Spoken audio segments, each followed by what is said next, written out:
안녕하십니까 국민 여러분, 와이런이 시청자 여러분. 오늘이 벌써 3월 1일입니다 3.1절 100주년 되는 날입니다.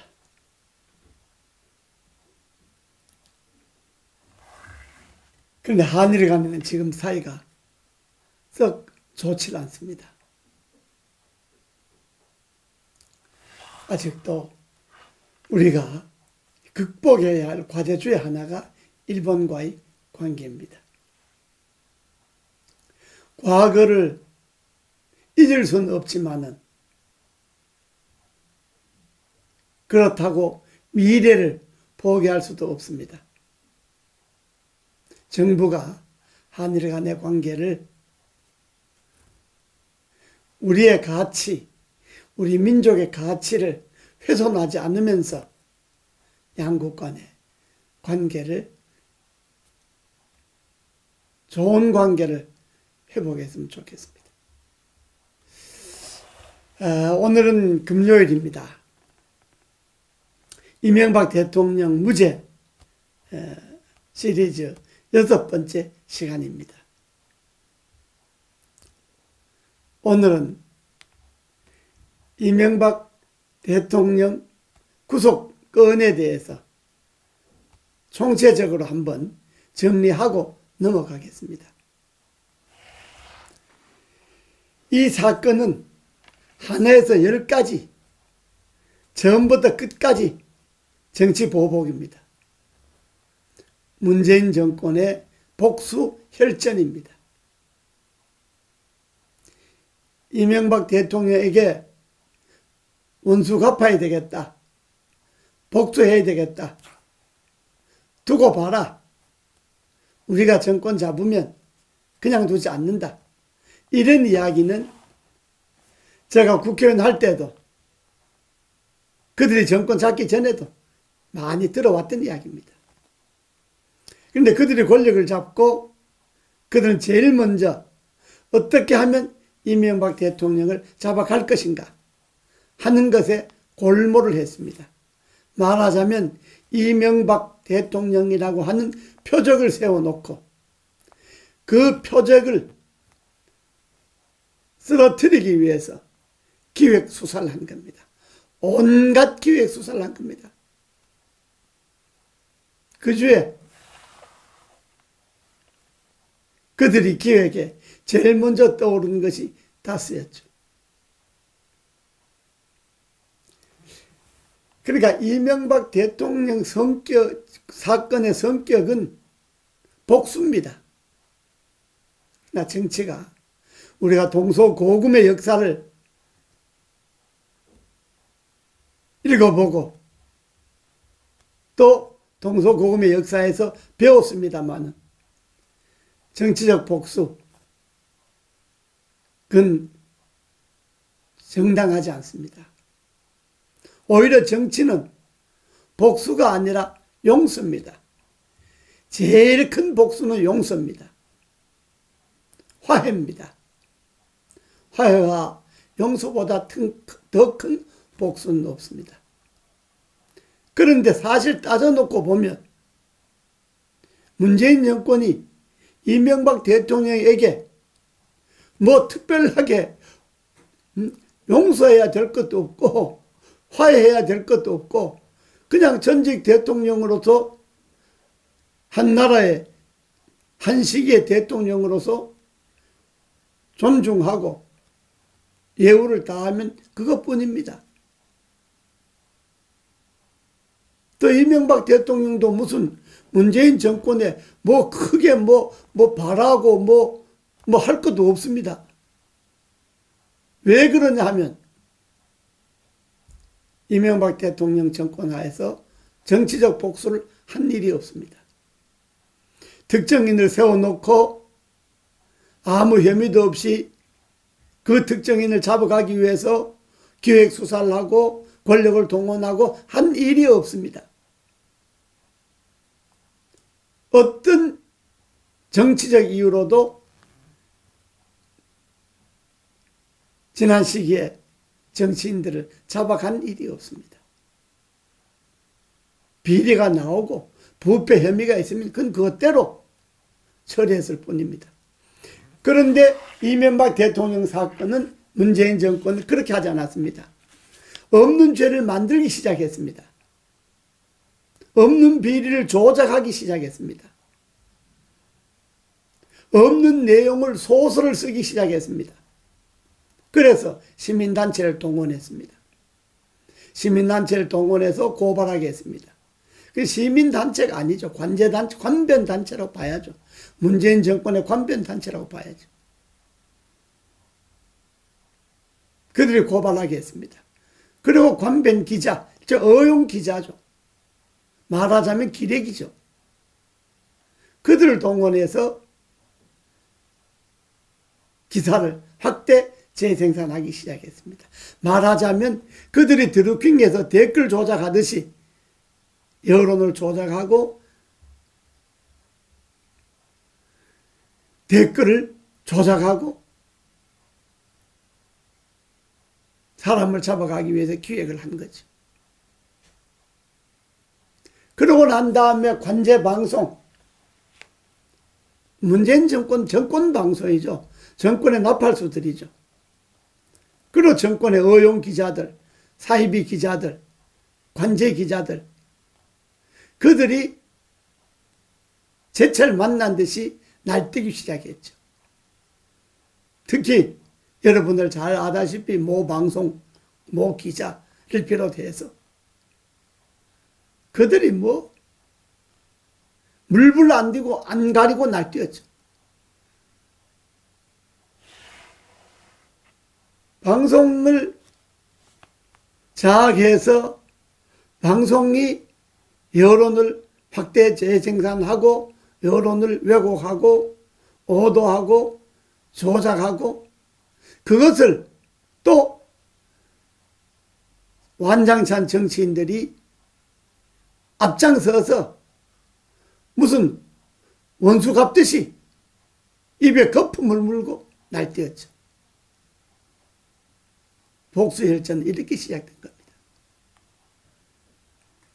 그렇게 해서 잡아갔습니다. 자, 그러면 좋습니다. 잡아간 것까지는 그들이 권력이 있으니까 권력 마음대로 잡아가니까 복수가 얼마나 무지막지하고 얼마나 잔인한 것을 문재인 대통령 하에서 잘 보여줬습니다. 아마 그 복수혈전의 정점에 총감독이 문재인 대통령이었을 겁니다.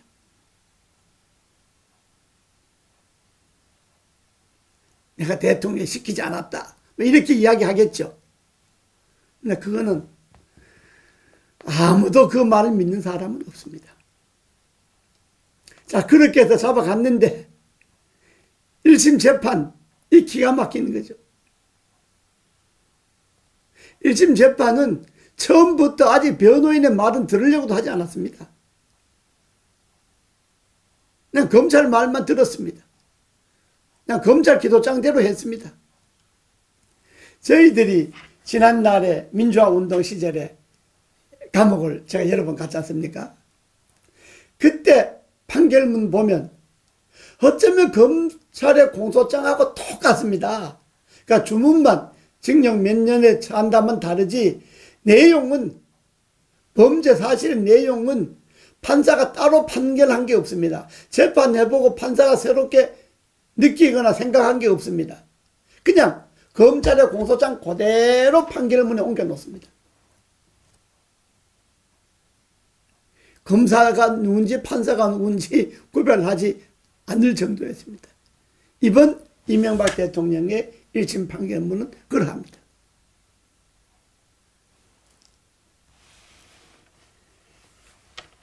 주요 내용이 8가지입니다. 다스의 실소유, 두 번째 다스 비자금 횡령, 세 번째 다스 법인세 포탈, 네 번째 김재정 상속 및 다스 미국 소송 관련 직권 남용, 다섯 번째 삼성 자금 지원, 여섯 번째 국정원 특활비 수수, 일곱 번째 공직 임명 등 대가수수, 8번째 대통령 기록물 유출. 8가지가 유죄로 인정되어서 항소된 겁니다. 그런데 이 8가지는 다 이명박 대통령하고는 아무 관련이 없습니다.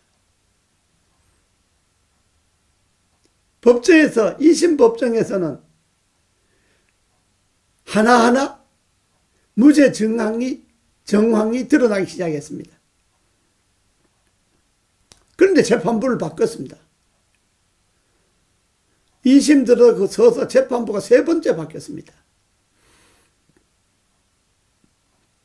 이번 3번째 바뀐 재판부는 정준영 부장판사와 배석들이 재판 새로 시작합니다. 2심 재판을 8번이나 하고 증인신문도 한참 했는데 그 전부 처음부터 다시 시작합니다. 주요 사건에, 한 나라의 대통령 사건에 재판부가 3번 바뀌었습니다. 이런 예가 없습니다. 이렇게 바꾸지 않습니다. 재판 중에 법원 인사가 있다 하더라도 이 주요 재판 끝나고 그 인사는 합니다. 그것이 지금까지 법원의 관례였습니다. 또 그게 맞습니다. 관례를 떠나서. 왜냐하면 주요 사건을 심리하고 증인신문하고 한참 진행하는데 판사가 바뀌어버리면 재판의 흐름이 또 다시 잡아야 되잖아요. 그럼 결국 누가 손해를 봅니까? 피고가 손해를 봅니다.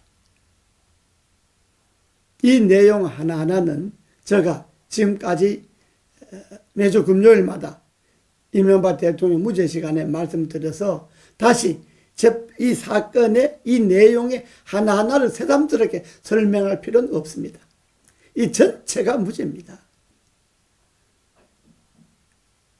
제일 중요한 게 다스라고 검찰이 기소를 했는데, 다스는 개인 회사 아닙니까? 이제 가족 회사 아닙니까? 가족 회사인데 주인이 누구냐? 주인이 형님이죠. 근데 동생이 형님 회사에 자문도 구하고 코치도 해주고 뭐 그런 일이 있겠죠. 형제간의 회사니까. 그리고 이 개인 회사가 누구 거냐 하는 거는 설사 문제가 되면 이 회사는 당신 게 아닌데 왜 당신 거라고 하느냐? 이거는 문제가 되죠. 자기 게 아닌데 자기 거라고 하니까. 그런데 내 게 아니라는데 정부가 나서서 네 거라고 이야기하는 이런 예가 전 세계에 있습니까? 또 있다 하더라도 그것은 민사죠, 민사. 이게 형사사건으로 사람을 구속해놓고 재판해야 될 내용이겠습니까? 국민 여러분, 제 말이 틀렸습니까? 재산이 누구 거냐? 그건 내 거 아닙니다. 그건 내 게 아닙니다. 그건 내 게 아니라고 그러면 돼. 그걸 굳이 네 거다 라고 정부가 나서서 우길 수 있습니까? 그렇다 하더라도 그거는 그래서 소송을 하려면 민사로 해야죠. 민사로. 사람을 구속할 거는 아니죠. 그리고 더구나 그 회사에 주식이 한 주도 없지 않습니까? 주식회사에 주가 하나도 없는데 그걸 강제로 또 본인이 자기 게 아니라고 그러는데 정부가 나서서 당신 거라고. 그럼 정부가 재산을 찾아줄 겁니까? 그걸 민사에 가면 그대로 또 100분 패하지요. 당신이 주식회사인데 주식이 하나도 없는데 왜 당신 거라고 그러느냐. 이런 엉터리 재판을 하고 있습니다. 다른 거는 뭐 말할 것도 없습니다. 하나하나. 그 검찰이 제시하는 증거에 증명력이 있는 것이 하나도 없습니다. 무슨 김석하이라는 사람을 만났다고 했는데 그때는 대통령께서는 부시 대통령하고 정신 먹고 있었고, 예를 들자면 그런 겁니다. 내용들이. 무슨 이학수 회장이 청와대에서 만났다 그러는데 이학수 회장 청와대에 들어간 일도 없는 거고. 그러지 않습니까? 막 이런 것들입니다. 그리고 무슨 특활비를 받았다고 그러는데 특활비를 준 사람이 무죄가 됐지 않습니까? 그런 일이 없다고. 특활비를 줬다는 김성호 국정원장이 무죄를 받았는데 준 사람이 없는데 어디서 받습니까? 준 사람이 무죄를 받았는데 받았다는 사람이 유죄를 받아서 감옥을 산다. 구속이 되어 있다. 이게 여러분, 이게 복수열전 이외에 설명이 되겠습니까? 한 나라에, 한 시대에 두 번이나 국제경제 위기를 극복했던 그야말로 한 시대의 나라의 국익을 역대 어느 정권보다도 더 국제관계에서 국익을 잘 펼쳐나갔던 이명박 대통령은 이렇게 해서 억울하게 지금 감옥에서 하루하루를 힘겹게 보내고 있습니다. 그래서 저는 불구속으로 재판해도 된다. 한 나라의 대통령이고 무슨 도망갈 염려가 있나, 증거인멸할 염려가 있냐. 물론 검찰이 기록이 10만 자이나 됩니다. 10만 자이나. 딱 떨어진다면 뭐 10만 자에 뭐 필요 있으면 10자이면 끝나는 거지. 딱 안 떨어지니까 거짓말하고 소설 쓰려니까 10만 자이나 쓰는 거죠. 죄가 딱 떨어지면 뭐 10자이면 끝나는 거죠.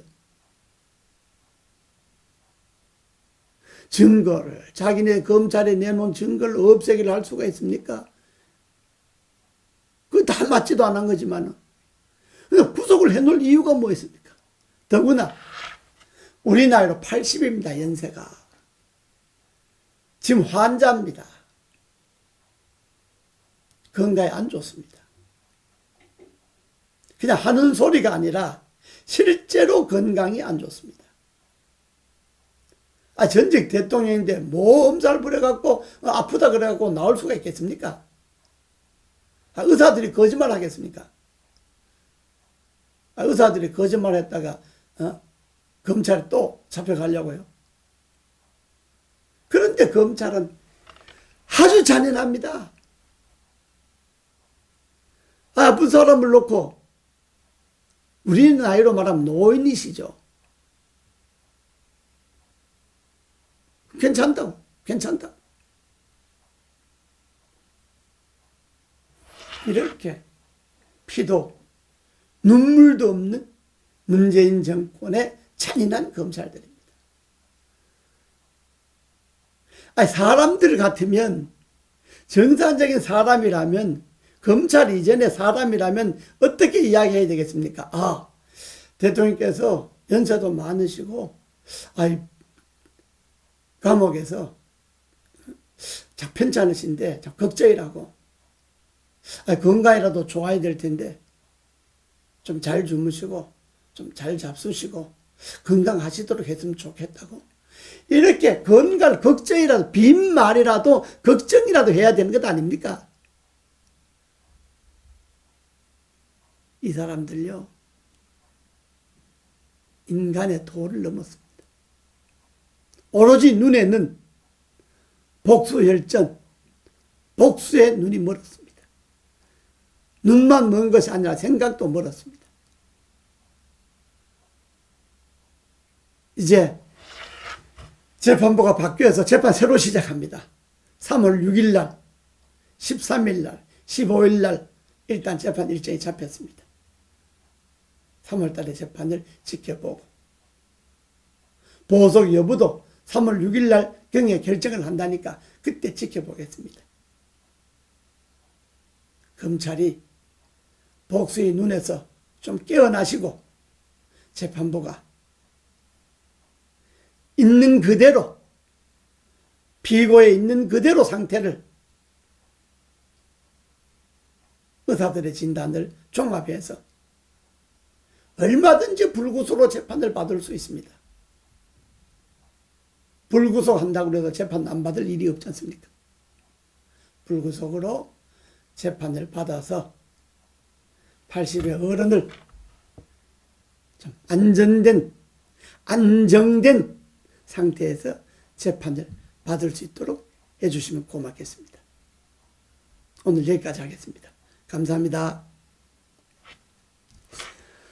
제가 한 말씀 다른 걸로 드릴 게 있습니다. 저희 그 와이런이 시청을 해주셔서 참 고마우신데요. 그 시청을 하시면 와이런이 이렇게 보시면 밑에 빨갛게 이렇게 표시가 되어 있고 삼각 표시가 되어 있고 구독이라고 써져 있습니다. 그 구독을 눌러 주십시오. 구독을 누르시고 시청을 해 주셔야 합니다.